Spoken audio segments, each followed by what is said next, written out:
Hello everyone, before we start today's video, if you could all do me a solid and lightly tap the like button, perhaps share the video about and leave a comment. If you are not subscribed, subscribe as well. It would greatly help this channel. Thank you very much.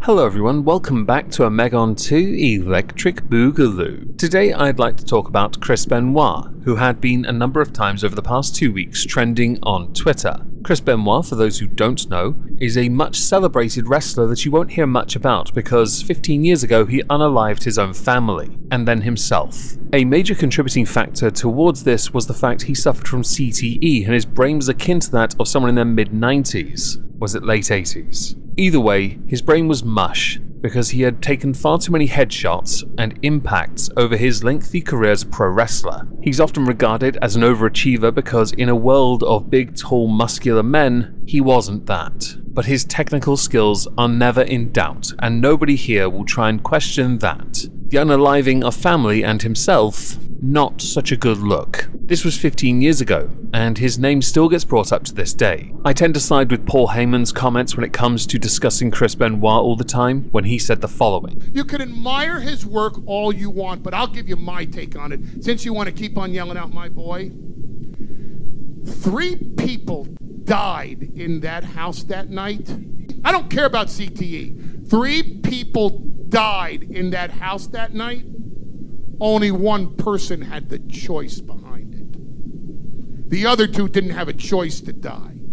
So if that's your boy, fuck you. And if you want something spicier, New Jack is probably one of the best people to listen to rant about Chris Benoit, not just as a person, but as a wrestler as well. Oh, but it took a motherfucking straight 100% uncut coward to do what that motherfucking did. And his motherfuckers just keep coming out to this day talking about what kind of a guy he was. He was a good guy. My dick. More recently, Chris Benoit was trending because of comments made on Twitter by Jordynne Grace. She is the current Impact Wrestling Knockouts champion. Jordynne Grace had replied to Robert O'Neill 31, who had said it's always wild listening to wrestlers discuss Chris Benoit in a professional context, because they always be sure to note they aren't excusing what happened before praising his in-ring stuff for 10 minutes. Except New Jack. Jordynne Grace replied, "This is gonna be the coldest take I ever tweet on this app. I already know y'all gonna be mad.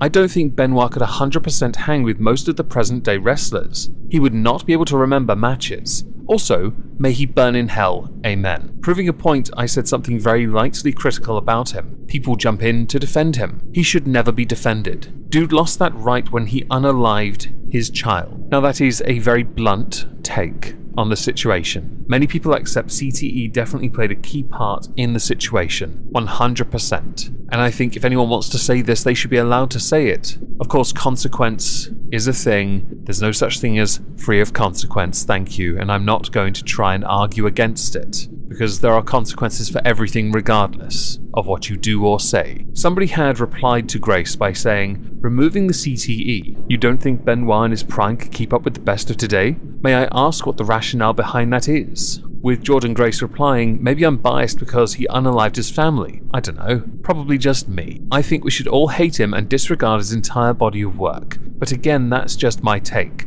I always found it revolting to see people praise his wrestling after what he did. Gail Kim had jumped in and pointed out comments with regards to Kurt Angle, and there is an argument that can be made as a deflection to discuss whether wrestlers back then could hang with wrestlers now. But as I've stated, it is a deflection from the main issue at hand, and that is the original comments that she made concerning Chris Benoit, being critical about whether he could remember any of his matches as well. That was another comment she had made. So we may as well quickly address whether he could hang. I think the answer is yes. Okay? Wrestling now, in many promotions, every aspect of it is micromanaged and orchestrated in a pantomime. Promos are 100% scripted unless you're on more, let's say, relaxed promotions. So just the WWE micromanaging everything because Vince totally is in control of everything. Every spot is planned to a T, okay? There was a bit more freedom back then, and it's certainly well documented. But many changes had to constantly be introduced when consequences for wrestlers were found, injuries that became more prevalent because of certain moves. CTE is one of them, and lessons concerning Chris Benoit were implemented the moment it was realized. Granted, too late, but the lessons were learned. His body of work should not be forgotten, because it is through that body of work those lessons are learnt. We must not erase history, or we'd run the risk of repeating it, and that's not a risk worth taking when it involves innocent lives. But that's just what I think. The backlash Jordynne Grace received was exceptional for those comments alone. Enough so that many people believe that Jordynne Grace has been silenced by men, more notably Chavo Guerrero and Chris Jericho. Whether there's any truth to that, I'll let you decide on that one. I don't know for certain. Jordynne Grace ended up putting out a statement though. Last week I made an irresponsible and unnecessary tweet. Regardless of how my personal emotions influence my opinion, I should have recognized the impacts my words would have on friends and families close to the situation. I was completely thoughtless in that regard. Since reflecting this past week,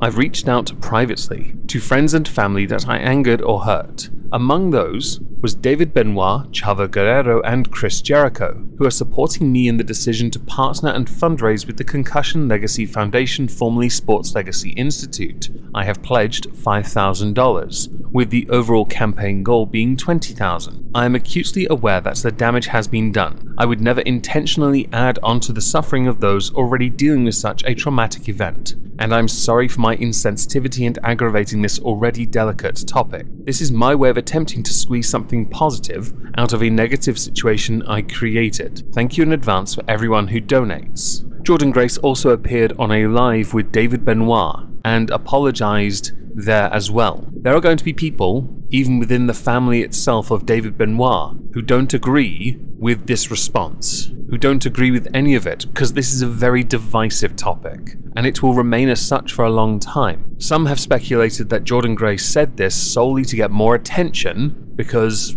Impact isn't the biggest right now, but it is doing quite well with some of the matches, I will admit. I just wish it could pull a larger audience. Others pointing out that perhaps this cost to Jordynne Grace's own pocket isn't enough, or is too much. It really is that divisive. Chavo Guerrero retweeted this, saying kudos to Jordynne Grace for being a big person and owning up to things. She has my respect, and the usual sharing. But even in his own comments, replies even, it is also divisive. Some did thank Jordynne Grace because the situation had the anxiety up because Chris is the reason you're a wrestling fan, and that they saw the intensity in Jordynne Grace that Chris Benoit had. I don't think that comparison is such a good one. Many people don't agree, in fact. Perhaps don't make a false equivalence. The situation itself intrigued me for a number of reasons. One, because I felt it was absolutely fine for Jordynne Grace to say that, and it was refreshing that some wrestlers are actually willing to say these things, considering how much of their lives are controlled by their promoters,